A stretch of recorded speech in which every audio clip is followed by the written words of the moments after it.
when Don Gambril came out to Australia and did a tour around Australia, he was the head American coach. Yep.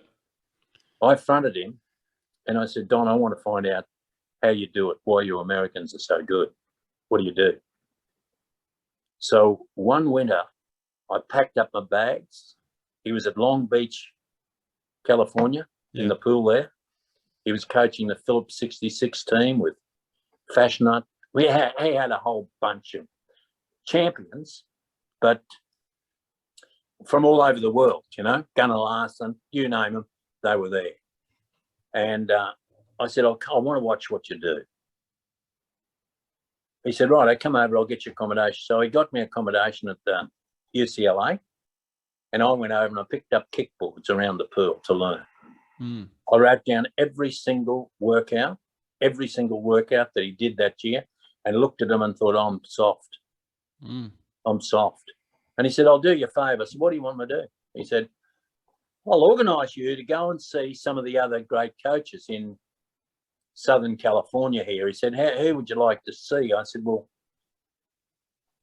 I'll leave it up to you. For the first person he sent me to was a weazened old bloke with a crew cut and grey hair, burnt lips with white sunscreen around it, and dark sunglasses. You couldn't see. He had those fighter pilot sunglasses on. You couldn't see his eyes.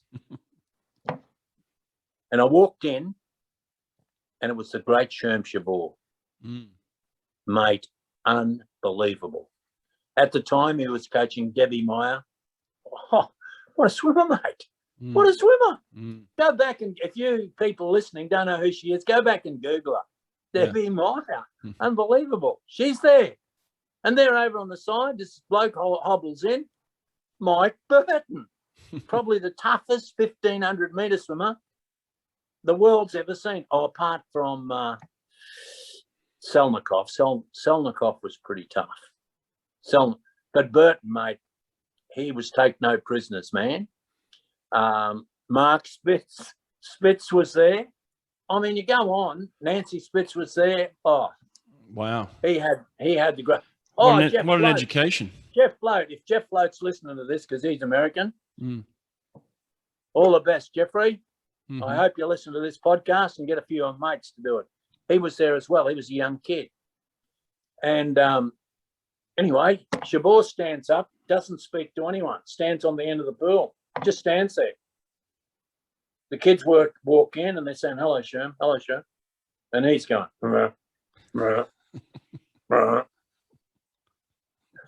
and then they all stand on the edge of the pool. They had rubber tubes, and they're standing there with their goggles, rubber tubes, and they're waiting for Sherm, and he says, 6-800s, ready, go. And away they went. Just went. 6-800s, that was the warm-up. They stopped after 6-800s. Sherm's still standing there, hasn't moved. Sunglasses there, expressionless face. Put your tubes on. So they've all wrapped these tubes around their legs. 6-800s, ready, go. That's all he said to them. The whole bloody workout. What's happening here? What lesson do I take out of this? What life's lesson do I take out of this? Mate. What life's lesson do we take? Mate, I was a pussy with my coaching. We're not tough enough. A pussy. And then I watched him. What year is this? Over the week before I finished up going down to where Gary Hall was training. Gary Hall Senior, who was Olympic champion at 76 Olympics, and actually carried Gary Hall Jr. around the arena when he won the gold medal on his shoulder. He did, yeah. So I went there. Flip Darr was coaching him. And I looked and found out what Flip was. Anyway, he sent me to all the great coaches in Southern California. And I was like a sponge, mate. I was just pulling it all in. How can I become a great coach? What have I got to do with myself?